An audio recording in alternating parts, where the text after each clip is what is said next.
자, 오늘 요한계시록 3장 하나님의 말씀 공부하도록 하겠습니다. 3장에는 3개 교회가 나와요. 4대 교회부터 나오고 앞에 교회는 조금 이따가 복습하도록 하겠습니다. 이 4대 교회의 특징은 7번째 나오는 라오디게아 교회와 더불어 책망만 받았던 교회입니다. 잘한 게 별로 없어요. 예. 그래가지고 책망만 받은 교회인데 왜 책망만 받게 되었는지도 우리가 생각을 해봐야 됩니다. 먼저 이 도시에 대해서 배경을 먼저 설명해 드릴게요. 신구약 중간사에 보면 고레스라고 나옵니다. 예. 바벨론을 무너뜨리고 메데 바사 제국을 세우고 페르시아 제국을 만들었던 고레스의 외갓집이 리디아 제국이에요. 거기는 엄청 잘 살았는데 금맥이 흘러요. 금맥이. 그래서 그냥 부요함 그 자체입니다. 그래서 이 도시는요, 리디아 왕국의 수도였고, 고레스는 바벨론을 정벌하고 이제 여러 군데 수도를 세웠지만 행정 수도는 그 외갓집으로 했어요.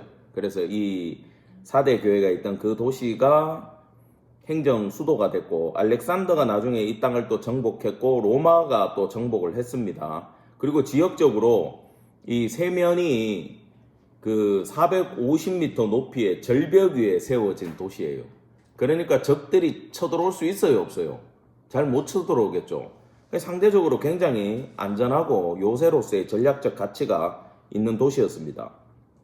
지진으로 완전히 무너졌었는데 로마 티베리우스 황제 때 복구를 해줬고, 여기 시벨레 여신상이라고 굉장한 여신의 우상이 있던 도시였어요. 그리고 로마가 지원해줘가지고 로마의 돈을 받으면 로마의 우상을 황제 숭배를 할 수밖에 없는 도시거든요. 그렇게 발달을 했던 도시입니다. 그리고 이 사람들은 스스로 안전하다고 생각을 해가지고 사치 향락에 빠지게 됐어요. 사금이 그냥 물에 들어가면 금이 난다고 생각해봐요. 그거 팔면 그냥 돈을 버는 거잖아요. 그래서 세계 최초의 금화가 여기서 만들어졌대요. 모직, 방직, 염색도 굉장히 잘하는 도시고, 기원 후 200년경에 완전히 도시가 도덕적으로 타락해가지고 몰락한 도시가 되어버렸다라는 겁니다. 그게 전부 다 금하고 관련이 있습니다. 이 도시는 사치와 부의 대명사예요. 우리나라도 그런 말이 있잖아요. 강남에 어쩌고저쩌고, 강남 산다, 청담동 산다, 대치동, 학업 관련해가지고는 대치동, 이런 말들이 있잖아요. 똑같습니다. 여기는 그 부자들 사는 동네 어디냐? 그러면은 4대 지역이 되는 거예요. 그렇다 보니까 단점은 뭐냐 하면은 금이 나고 돈이 많은 도시다 보니까 강대국들이 일어나면 항상 뭘 하고 싶을까요? 정복을 하고 싶은 도시가 되는 거예요. 거기에 대한 문제는 계속해서 있었는데, 보세요. 어디에서 강대국이 일어났다 그러면 무조건 우리나라를 치고 들어오려고 그러는 거야. 우리도 그렇잖아요. 일본이 커지면 야, 좀 지나갈게. 청나라 정벌하러 갈게. 그러고 우리나라 쳐들어오고, 또 대륙에서 국가들이 강성해지면은 또 일본 정벌하러 간다고 우리나라 쳐들어오고, 짝 전략적 요충지가 대한민국이기 때문에 여러 군데서 치이는 거예요. 그게 어쩔 수 없어요. 지금 중국이 막 대만을 먹겠다고 난리지 않습니까? 그 중국 사람들이나 그쪽의 이야기를 들어보면은 우리는 왜 저 잘 사는 나라를 자꾸 공격해가지고 정복하려 그러냐라고 욕하지만, 중국에서는 이렇게 얘기해요. 내 집 나간 딸이 있는데 내가 찾아오는 게 마땅하지 않느냐. 그러니까 중국의 군인이 절반이 죽던 관계가 없어, 그 사람들한테는. 자기 잃어버렸던 걸 찾아와야 되고 내 딸을 데리고 오는 개념이기 때문에 그 사람들은 그 나라에 대한 정복을 그렇게 생각하지만, 실제로 정치 지정학적 이유는 뭐겠어요?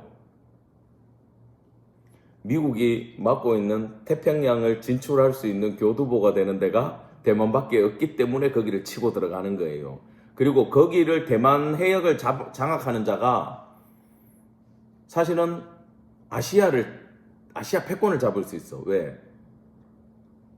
모든 해상 운송의 길목이거든요, 거기가. 그러니까 만약에 중국이 대만을 먹었다 그러면은 한국하고 일본은 중국한테 머리를 굽혀야 밥 먹고 살아요. 그런 위치적인 데가 있어요. 여기가 그런 데예요. 4대가 딱 보면 대만 같은 데예요. 자, 그렇다 보니까 이 사람들은 항상 전쟁에 대한 불안감도 있지만 또 그 불안감을 극복하기 위한 종교가 있었겠어요, 없었겠어요? 있었겠죠. 그래서 이제 기독교가 아니고 그 당시에 종교가 아니고 우리가 믿는 종교가 아니고 당시의 우상들이 어떻게 이용했느냐, 그 시민들의 불안한 심리를 이용해 가지고 굉장히 우상 숭배를 활발하게 했던 도시가 바로 이 도시였다라는 거예요. 자, 그런 기본적인 마인드를 갖고 있는데 거기에 복음이 딱 들어갔어. 그럼 복음도 어떻게 되겠어요? 사람들의 심리가 그러니까 딱 그렇게 맞아 떨어지겠죠. 응? 급속하게 사실 교회는 외적으로 성장을 했습니다. 자, 우리나라 기독교 역사도 똑같았어요. 이 복음은 여러 가지 면을 가지고 있는데 제가 제일 걱정하는 게, 예를 들어서 뭐 내가 걱정한다고 될 일은 아니지만 중국에 복음이 들어와가지고 이 삼자교회가 막 부흥을 할 때가 있었어요. 삼자교회는 뭐냐 하면은 세 가지 자립을 얘기하는데, 중국은 좋다, 기독교를 받아들이겠다, 대신에 무조건 독자적으로 가야 된다. 그러니까 외세를 의존해서는 안 된다. 독자적으로 가라. 취지는 굉장히 좋아. 근데 실제로는 대표가 공산당 당원으로 돼 있고 장로가 관리를 하는데 장로는 공산당원이 장로를 하고 있어요. 그래서 모든 공산당의 기본 규범에 벗어나지 않는 내용으로 설교는 그 사람들한테는 중요한 게 아니야. 그냥 끝부분에다가 예수님 얘기 좀 하다가 예수 믿으면 잘 산다. 그래서 예수님도 공산당을 사랑한다. 이렇게 끝내주면은 아무 문제 없어. 근데 그들이 추구하는 게 뭐냐 하면은 번영의 복음이었어.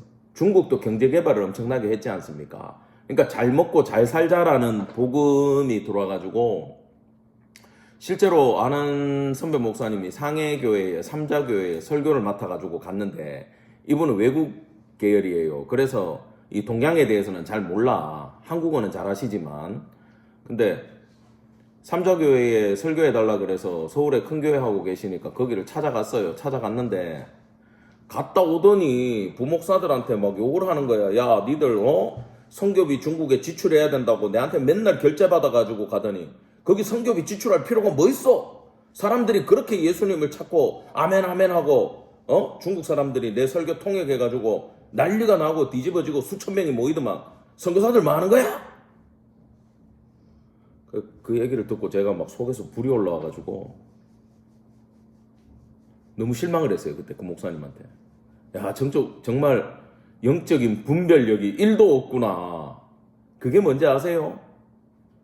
그게 바로 중국인들의 필요를 채워주는 기독교가 돼버린 게 삼자교회, 대형교회의 모습이었어요. 중국에서. 그게 제일 걱정스러운 거예요. 그런데 한국 교회계에서는 전부 다 모라토리엄, 우리는 중국에 대해서는 선교를 포기한다. 왜? 잘하고 있잖아. 우리는 선교를 하더라도 그 삼자교회 가가지고 선교하니까 선교사들 다 들어와. 이렇게 된 거예요. 그 지금 중국 쪽에 선교사님들 숨어있는 분들은 아무 지원을 못 받아. 왜? 교단이나 선교단체에서 중국을 포기했으니까. 속고 있는 거거든요. 실제로 복음이 그 안에 얼마가 있는지 분별할 수가 없을 정도로 힘들어요. 왜? 그게 잘 된다라는 축복의 복음도 기독교 안에는 있지만 그것만 있는 게 아니지 않습니까? 여러분, 고난의 복음이 있어요, 없어요? 있잖아요. 희생의 복음이 있어요, 없어요? 있잖아요. 근데 잘 된다는 얘기만 해주고 실제로 그 사람들이 경제 호황기를 누리면서 잘 되던 시절에 그게 딱 맞물려 버리니까 예수 믿으면 부자 된다로 가버리는 거야. 그렇게 살던 사람들이 예수 믿고 공황을 만나면 어떻게 될 거야? 예수님 안 계신다 그리고 다 떨어져 나가는 거지. 그게 바로 심각한 종교적인 문제가 되는 게 어디냐? 바로 4대 교회가 그 모습이었고, 우리 한국교회도 7, 80년대 그 경제 구호가 그거였지 않습니까? 새마을 운동의 구호가 뭐예요? 노래가 잘 살아보세. 우리도 한번 잘 살아보세 그랬잖아. 그 잘 살아보세 하는데 진짜 우리나라가 잘 살게 됐을 때 복음이 선포됐어. 그러니까 교회에서는 어떻게 돼요? 아, 예수 잘 믿으면 잘 산다가 되는 거야. 장로님들 사업 성공한다, 벤츠 산다 되는 거야. 어? 맞잖아요. 그때 있잖아요. 그 오카는 목사님이 그런 얘기를 했어요. 그런 설교만 하는 사람들에게 네 정체가 뭐냐라고 물어봤어. 그리고 교회에도 그런 사람들이 있잖아. 어려움을 겪는 사람들이 있잖아요. 잘 나가는 사람들이 있지. 근데 힘겨운 사람들이 있어요, 없어요? 있잖아. 그 사람들을 신경 안 써줄 때 목사님은 대놓고 얘기하는데 네 정체가 뭐냐고. 네가 정말 예수를 아냐고. 여러분, 예수님이 로마 시대 때 와가지고 로마 정복을 하고 로마를 무너뜨리고 이스라엘을 다윗의 왕국처럼 세우고 메시아가 되셨습니까? 힘없이 십자가에서 죽으시면서 메시아가 됐습니까? 예. 예수님의 신학이 고난의 신학이에요. 그걸 이해를 못하면은 절대 기독교를 이해할 수가 없습니다. 자, 우리가 잠깐 복습을 해보면은 앞에 4개의 교회를 봤어요. 에베소 교회, 서머나 교회, 버가모 교회, 두아디라 교회를 봤어요. 이 교회들의 특징을 잠깐 복습을 하고 넘어가겠습니다. 먼저 에베소 교회를 보면 이 사람들은 바울이 떠나기 전에 거짓 사도들, 이단들을 조심해라라고 얘기를 하는 바람에 거기에 집중하다가 첫사랑을 잃어버린 교회였다 그랬잖아요. 근데 로마가 박해를 하고 힘든 일이 있으니까 예수님을 더 찾았어요. 그래서 책망도 들었지만 칭찬도 들어요, 이런 사람들은. 서머나 교회, 환난과 궁핍이 있어요. 힘들어요. 예수님이 이 교회는 칭찬할 것밖에 없어. 희한하죠? 자, 버가모 교회, 안디바의 순교의 피가 있으나 발람의 교훈, 그 돈 몇 푼에 넘어가는 사역자들이 있었다라는 책망을 들었어요. 그러나 여기는 놀라운 순교의 피가 있는, 예수님한테 칭찬 듣는 그런 교회였어요. 두아디라 교회도 마찬가지예요. 사역이 막 점점 풍성해지고 은혜가 있는 거야. 다만 이세벨의 본을 받아가지고 그의 미혹에 넘어간 자들이 있다. 이게 나오지 않습니까? 그래도 칭찬을 들었어요. 여러분, 이 4개 교회의 특징이 뭐냐 하면은 전부 다 예수로 인한 고난이 있었다라는 거예요. 여러분, 고난과 핍박이 힘들고 어려운 일인 것 같지만은 이 4대 교회를 기준으로 우리가 생각해 볼 때 어쩌면은 고난이 성도에게 축복으로 올 수도 있음을 여러분 기억하기를 간절히 바랍니다. 우리가 신앙적으로 제일 무뎌지고 약해지고 나도 알지 못하는 사이에 무너지는 게 언젠지 아세요? 일이 다 잘 될 때야. 아무 걱정이 없어. 근심 걱정이 없어. 여유가 있어. 남편 보너스 받아갖고 와. 우리 식구 다 건강해. 자녀들 뭐 물론 기도할 제목들이 있고 어려움이 있고 교회에 어려움이 있고 하지만 그렇다고 딱히 내가 울며 불며 구를 필요는 없는 상황. 이때 우리는 어떻게 됩니까? 서서히 타락하고 서서히 무너져 가는 거예요. 어쩔 수가 없어. 근데 그때도 우리가 생각해야 되는 게 뭔지 압니까? 과연 내 삶 속에 예수로 인한 어려움이 일이라도 있는가 반드시 생각하셔야 돼요. 그래서 저는 먼데 사는 성도님들이 축복이라고 생각하는 면이 있어요. 아니, 아무 걱정이 없고 뭐 부유하게 사는데 집이라도 멀어가지고 교회 오는 길이라도 좀 힘들어 봐야 돼. 그래야 그 길이라도 누구 붙들고 옵니까? 예수님 붙들고 오는 거야. 가까이 사는 사람은 내가 교회 앞에 사니까 더 내가 가까이에서 주님을 향해 수고하고 봉사하고 희생하는 마음으로 하는 거예요. 그럴 때 은혜가 있어요. 그걸 모르고 계속 내 거 내 잘 사는 거 주님을 이용해가지고 내 부자 되고 내 평안하고 내 걱정 회복하는 거 그것만 생각한다면 그 신앙은 발전이 1도 없습니다. 예, 오늘도 개론이 길었습니다. 본문 들어가겠습니다. 1절 다 같이 읽어볼까요? 시작. 사대교회 사자에게 편지하라. 하나님의 7영과 7별을 가지신 이가 이르시되 내가 내 행위를 아노니 내가 살았다 하는 이름은 가졌으나 죽은 자로다. 무시무시한 얘기를 하신 거야. 자, 먼저 여기서 우리가 7영, 7별은 더 이상 복습 안 합니다. 이 사람들은 살았다 하는 이름은 가졌어. 이게 무슨 말이냐 하면요. 겉으로는 교회가 야, 저 교회 잘 되네. 저 교회 부흥하고 있네. 저 교회 살아있네 라는 소식을 듣는 거야. 여러분 그렇잖아요. 그 교회를 안 다니는데 옆에 교회가 성도가 몇 명이야 이러니까 야 우리 목사님 오시기 전에 500이었는데 지금 1000명이야 그러면 뭐라 그래요? 살아있네 하잖아. 이 교회가 그랬어. 실제로 왜 살아있어요? 돈이 있으니까 살아있는 거야. 평안하니까 살아있는 거야. 성도들한테 고민을 주고 근심을 주는 일이 없어. 예수 믿으면 잘 된다 그러니까 자기들이 잘 사니까 예수 잘 믿고 있는 거라고 착각하는 교회야. 그러니까 겉으로 살아있어. 근데 속으로 죽었어. 보세요. 여기 행위. 내가 내 행위를 안다. 야 내가 네 믿음을 안다. 응? 내가 네 열매를 안다. 이래 얘기를 안 하고 내가 네 껍데기를 안다.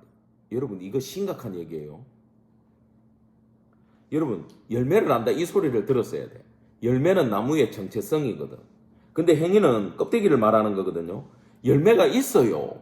근데 속이 썩었어. 그 얘기야. 주님은 왜 그 행위 겉으로 드러나는 일, 네 교회에 인원이 늘어난 거, 교회 건축을 한 거, 그 외형의 모습, 행위는 알겠다. 근데 나는 네 동기를 안다. 네가 뭐 하고 있는지, 교회로 장사하고 있는지 나는 네 동기를 안다. 교회 사업하러 나오는 거, 네 동기를 안다. 네 열매는 껍데기밖에 없다. 그 이야기를 하고 있어요. 여러분 정말 이건 우리 한국 교회들이 들어야 되는 그런 얘기입니다.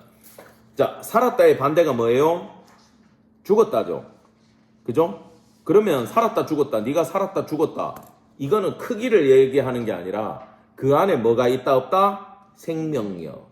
예수 그리스도의 생명력이 있느냐 없느냐를 얘기하고 있다라는 겁니다. 명성은 있는데 현재 급속도로 죽어가고 있다라고 얘기를 하는 거예요. 여러분 이걸 뭘로 살려야 될까요? 죽어가는 걸.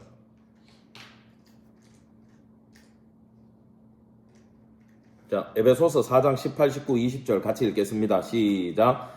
그들의 총명이 어두워지고 그들 가운데 있는 무지함과 그들의 마음이 굳어짐으로 말미암아 하나님의 생명에서 떠나 있도다.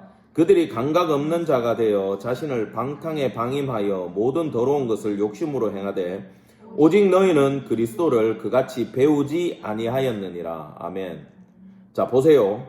생명에서 떠나고 방탕, 방임, 욕심 내버려 두게 돋는 거에 반대가 뭐예요? 그리스도를 배우는 일이에요. 믿으십니까? 그래서 여기는 질책하는 내용이지만 답을 알려주고 있어요. 20절 너희는 그리스도를 그같이 배우지 아니하였느니라. 그러면 다시 생명을 얻는 방법은 뭐예요? 그리스도를 어떻게 하면 돼요? 배우면 돼. 말씀 공부를 하면 돼. 죽은 교회를 다시 일으킬 수 있는 유일한 방법은 예수님을 말씀을 통해서 다시 배우고 다시 예수님을 찬양하고 예수님으로 말미암는 그런 교회의 부흥을 추구하지 않으면은 크기 뭐 힘들고 어렵고 다 떠나가지고 생명이 없는 행위만 있는 교회로 갈 수밖에 없어요. 경배와 찬양이 아니고 경배와 쇼만 하다가 끝나는 거야. 감각적인 걸로 막 눈물 흘리게만 만들다가 겉으로 보면은 막 정교인이 우니까 부흥되고 은혜 있는 것 같지. 다 경배와 쇼면 어떡할 거예요? 생명이 있어야 돼. 생명. 흥분하면 안 되는데 넘어갑시다. 자, 2절. 너는 일깨어 그 남은 바 죽게 된 것을 굳건하게 하라. 내 하나님 앞에 내 행위에 온전한 것을 찾지 못하였노니. 자, 예수님이 지금 이 교회에 온전한 걸 찾지 못했대. 이 온전하다는 페를레 포메나 이 말은 온전하다는 건 겉과 속이 다 꽉 찬 상태를 얘기하는 거예요. 열매로 생각하면 그렇게 이해하시면 돼요. 반면 여기 온전한 게 없다라는 것은 과일로 보면은 껍데기는 그런 과일 있잖아. 막 껍데기는 튼실하고 번쩍번쩍거리는데 사과 먹어봤더니 하나도 맛이 없어. 이거 온전한 게 아니야. 나무가 먼 데서 봤을 때는 예수님이 그 무화과 나무 저주하잖아. 막 이파리가 막 파란 게 쫙 펼쳐져 있고 난리가 났어. 근데 열매가 없어. 이게 온전하지 않은 거예요. 아시겠어요?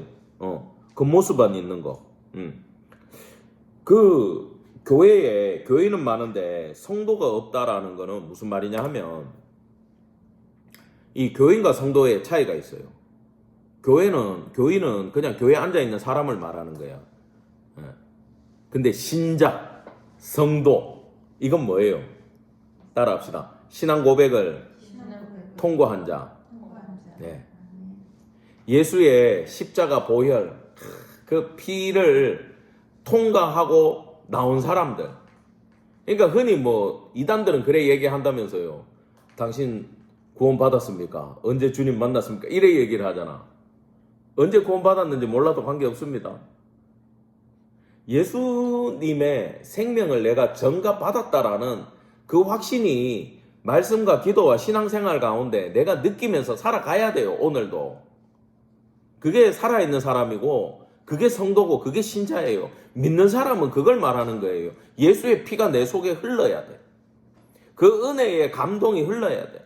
그냥 눈물이 쫙 흘러야 돼. 예수님 생각만 해도. 그걸 절대 잃어버리면 안 돼요. 그게 있잖아요. 뭐 몸이 아프다든지 뭐 경제적으로 어려워진다든지 바빠진다든지 너무 좋은 일이 있다든지 하면 예수님을 잊어버려. 그 찬양만 틀어놓는다고 예수님 안 잊어버리는 거 아닙니다.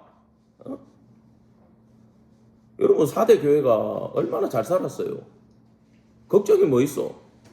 그 정도로 경제적으로 잘 살면 예수한테 충성했으면 더 큰 열매를 맺죠. 근데 인간이 그게 안 된다라는 거예요. 자, 왜 그런지 봅시다. 3절 같이 읽읍시다. 시작. 그러므로 내가 어떻게 받았으며 어떻게 들었는지 생각하고 지켜 회개하라. 만일 일깨지 아니하면 내가 도둑같이 이르리니 어느 때에 내게 이를지를 내가 알지 못하리라. 자, 여기 생각하고 회개하라라고 얘기하는데 생각하라는 건 기억해내라는 거예요. 기억해내라. 네 복음 받을 때 어땠지? 네 첫사랑이 어땠지? 뭐라고? 기억해내라. 자, 회개하라는 건 그 뒤에 도적같이 임한다 그러잖아요. 이 사람들은 금이 많이 나니까 페르시아 고레스가 확 쳐들어와가지고 한번 함락당했어요. 시리아, 헬라 제국의 시리아 안티오쿠스 3세가 쳐들어와가지고 함락당했어요. 계속 그렇게 정복을 당했어요. 여러분 뭐 적군이 쳐들어올 때 요즘같이 선전포고하고 매달 며칠 날부터 우리 전쟁 시작하자 그럽니까? 6.25 6월 25일 주일날 새벽에 기습 공격으로 대포 쏘면서 쳐내려왔잖아. 탱크가. 그렇게 일을 언제 당할지 모르니까 회개하고 있어야 된다는 겁니다. 근데 이게 놀라운 게 뭔지 아세요? 하나도 칭찬할 게 없고 책망할 게 없고 지금 버려도 시원찮은 교회가 4대 교회인데 예수님은 안 버리고 거기다가 또 뭐라고 얘기합니까?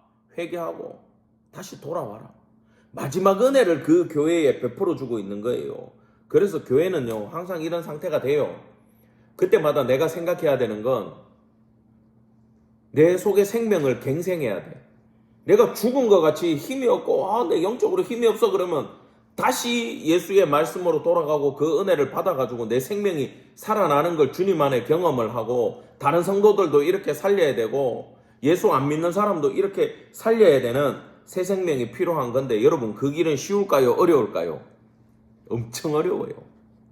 예수님 스스로가 복음을 전하면서 그러시잖아. 인자는 머리 둘 곳이 없다. 야, 저 짐승들도 굴이 있는데 나는 갈 데가 없다. 그게 예수님이 복음 전하던 삶이었어요. 그거를 생각하셔야 됩니다. 아무도 안 도와주는 외로운 길을 가야 됩니다. 그래서 성도들도 복음 따라 사는 건요 손가락질 받을 수밖에 없어요. 옆에서 성도인데 성도라고 자칭하는데 주위에서 사람들이 좋아하고 칭찬해주고 내가 걱정이 없다 그러면은 나는 심각한 상태에 있구나.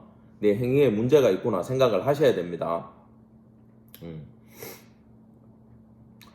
바울이 그 복음 가운데 항상 얘기하던 게 복음을 받을 때 있잖아요. 고난과 함께 받으라 이런 소리를 하셨어요.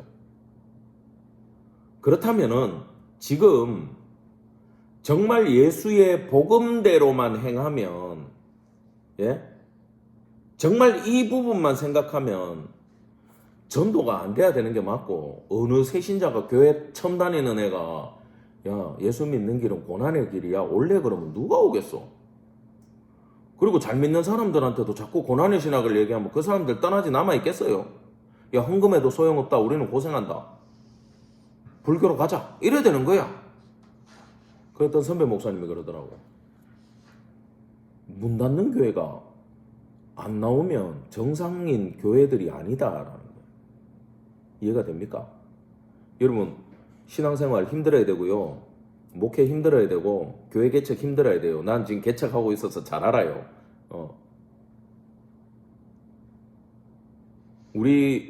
제가 중국에서 목회할 때 교회가 그래도 든든하게 섰었어요. 작지만 중국은 뭐 숨어서 해야 되니까 어떻게 해요.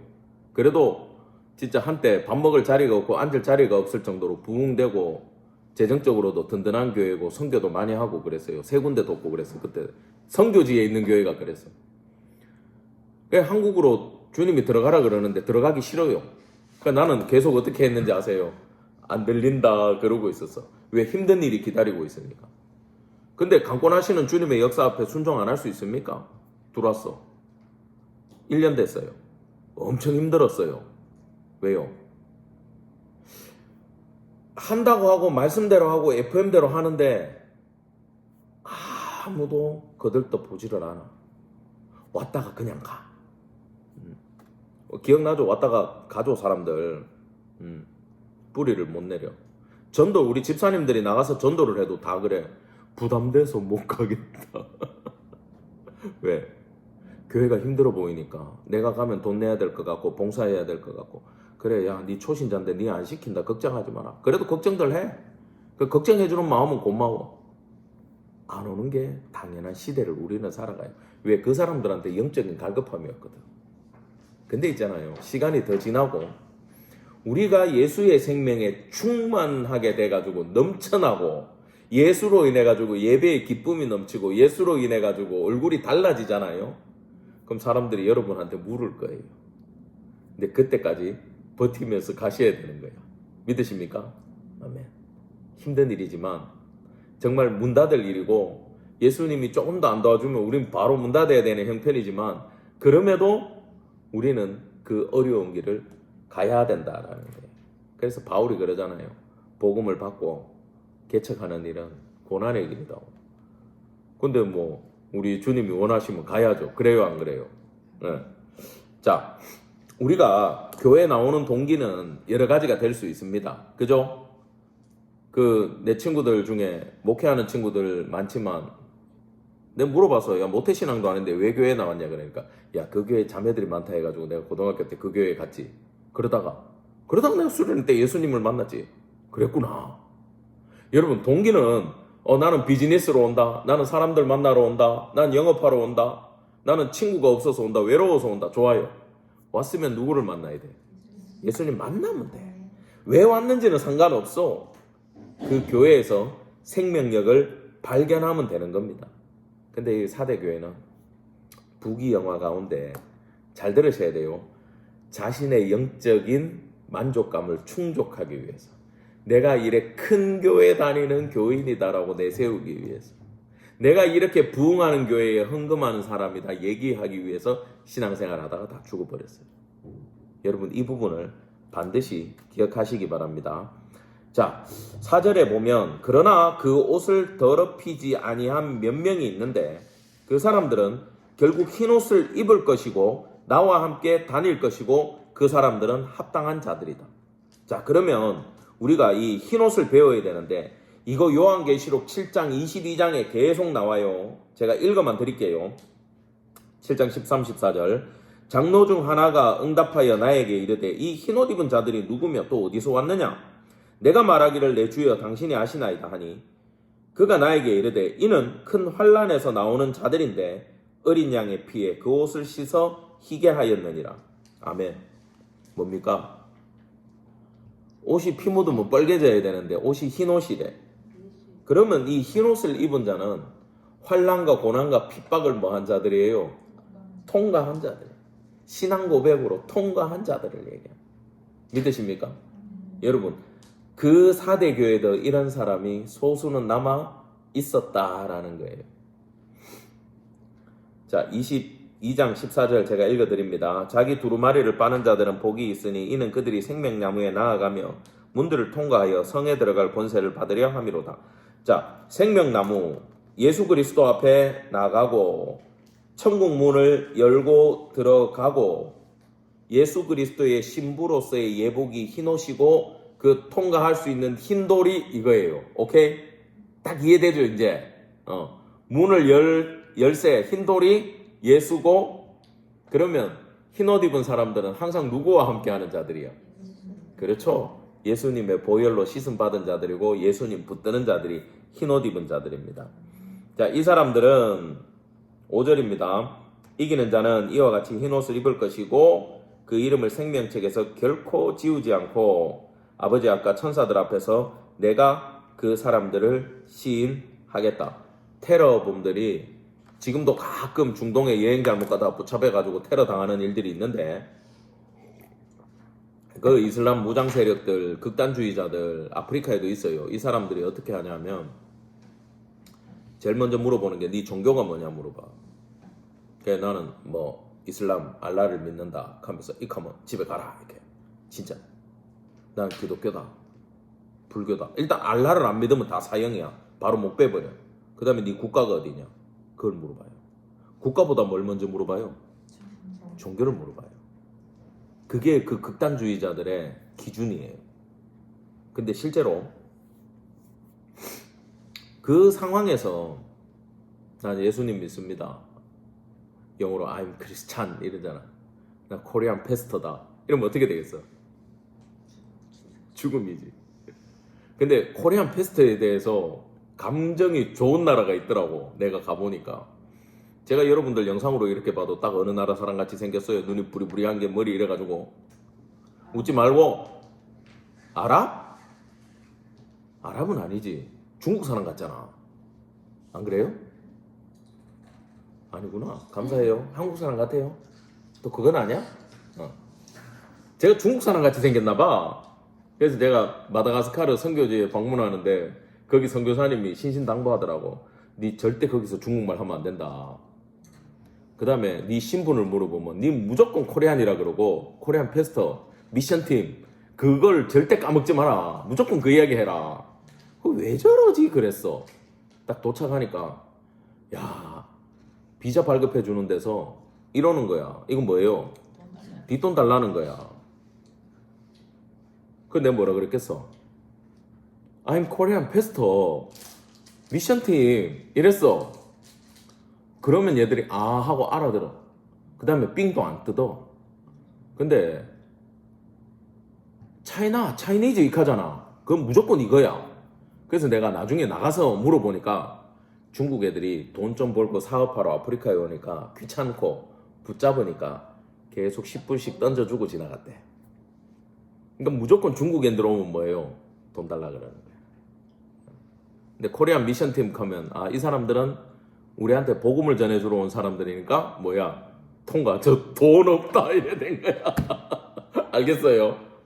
아주 인식이 좋더라고. 근데 우리가 만약에 테러범들이 여기서 시인이 이게 법정 시인이니까 이 땅에서 황제 앞에서 예수 믿으면 사형 이 상황이거든.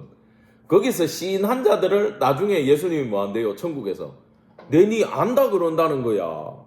여러분 여기서 자유로 없습니까? 지금은 절실하게 믿고 예수의 보혈이 절절 끓는데 그 상황 가가지고 그게 나오겠어요?